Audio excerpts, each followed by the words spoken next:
Delighted to be here. I'm grateful to all of you for having gotten up early enough to be here as well. As I've pondered the question of how one ought to teach literature to undergraduates now, I think my answer is not what it would have been a couple of decades ago. Before Ani Interneti, teaching literature seems to me to have been a different sort of enterprise. In making this observation, I hope to raise an issue that doesn't quite resolve itself into a worry about plagiarism.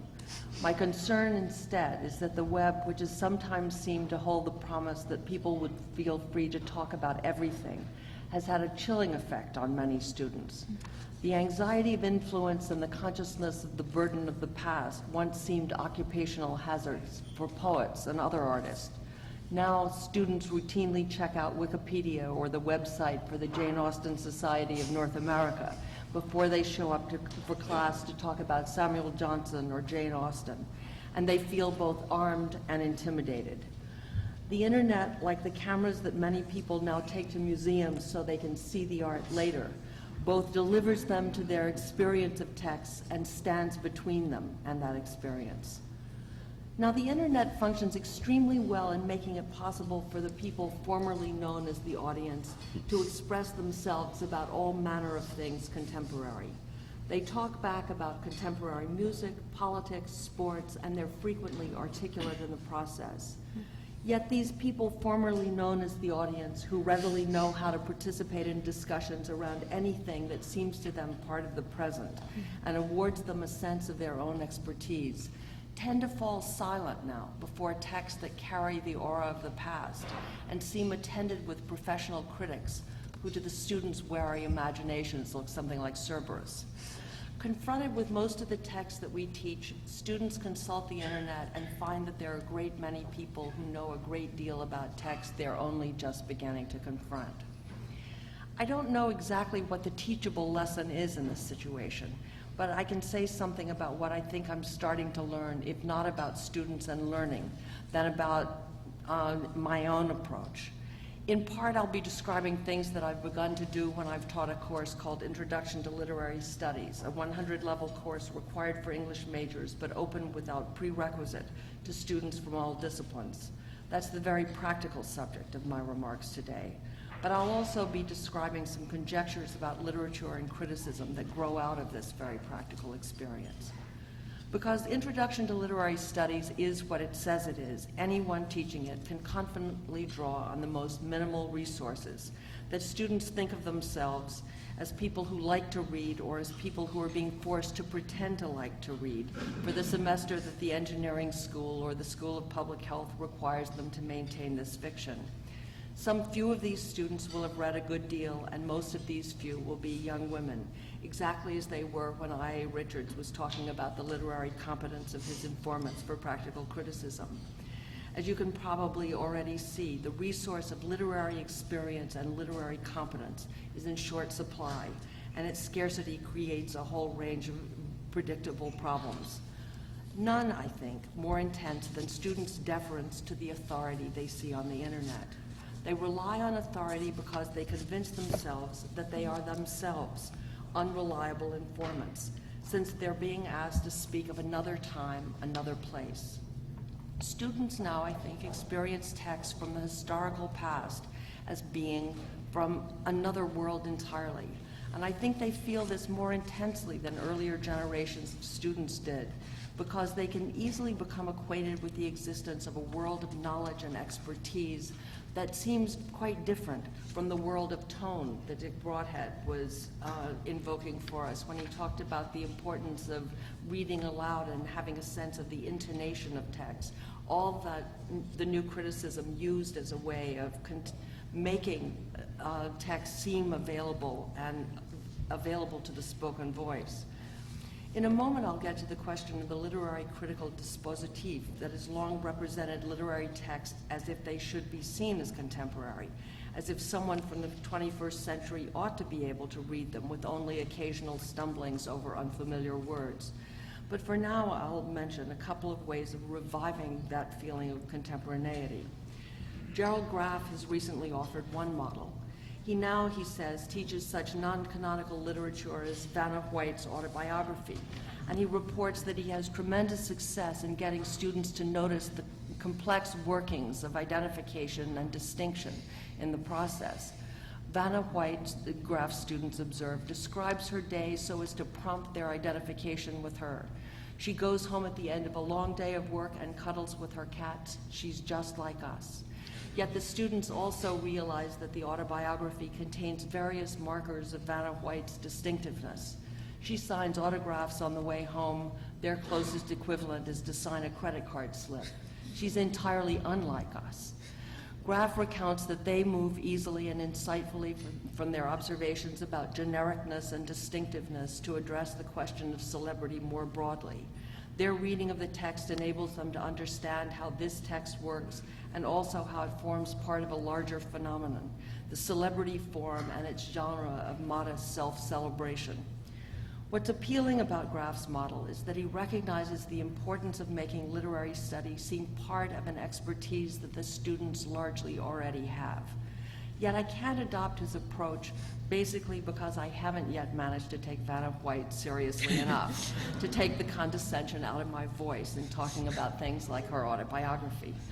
So I've had to devise a different strategy, which might be described as literary criticism without footnotes, for somewhat different reasons from those Cleanth Brooks had for calling his essay on Keats's Ode on a Grecian Urn history without footnotes. I began with some of the Grimm brothers' tales so as to present modest literature, the literature that one imagines that anyone could have written because virtually everyone once collaborated in producing it. I added in Vladimir Propp to be sure to remove the privilege of expertise and historical knowledge from interpretations of these tales. Tales that seemed as if they might have been written by cats and dogs seemed to me good candidates for ease of access.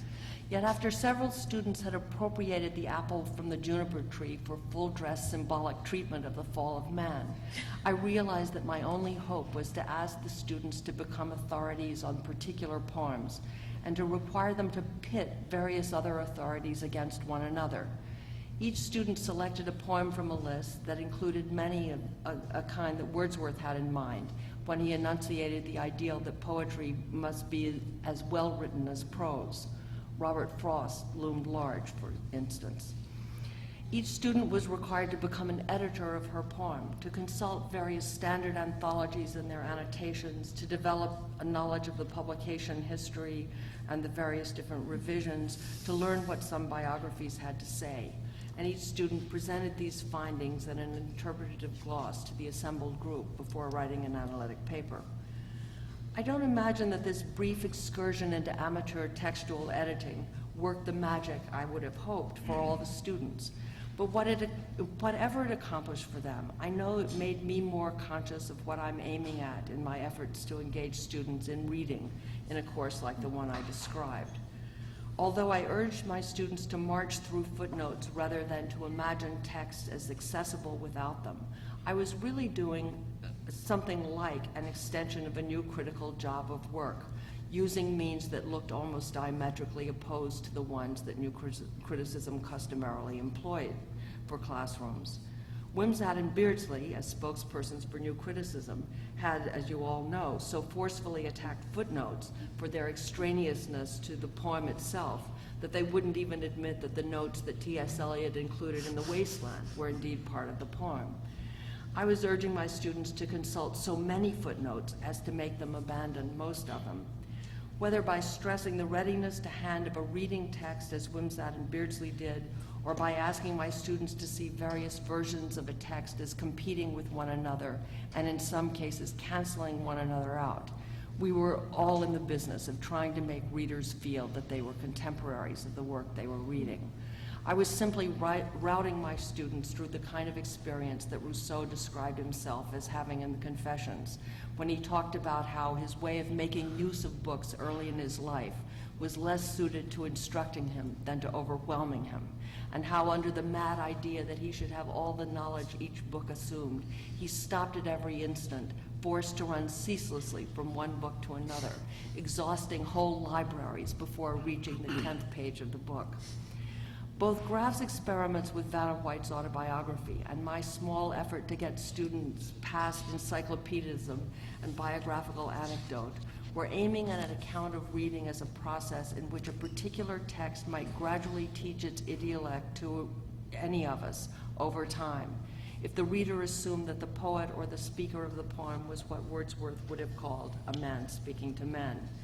It's that picture of a reading that no individual can exactly do that I was trying to communicate to my students as I tried to pry them away from the notion that every poem Robert Frost wrote after he met Kay Morrison in 1938 was about or to her, and was instead about something less closely allied to personality, and the private journal. I began by seeming to my to ask my students to develop their own expertise, to have a counter-knowledge to set against the apparent authority of all that presents itself as facts about literature. But ultimately, I was asking them to think about what's relevant to literary analysis. What I hope I taught is that reading texts are made rather than located on particular pages, that the incessantly cross-referenced text is just as unreadable as Rousseau thought. And I hope that I communicated the difference between literary anecdote and literary interpretation.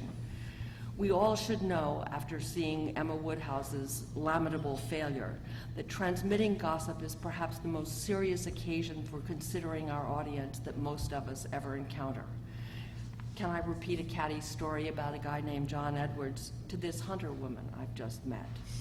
The conjectural details of Frost's relationship to Kay Morrison in relation to this poem or that, like a Cambridge physicist anecdotal claim that he had half-written Frost's Fire and Ice by discussing likely endings for the world, are stories we tell in the mode of social relation.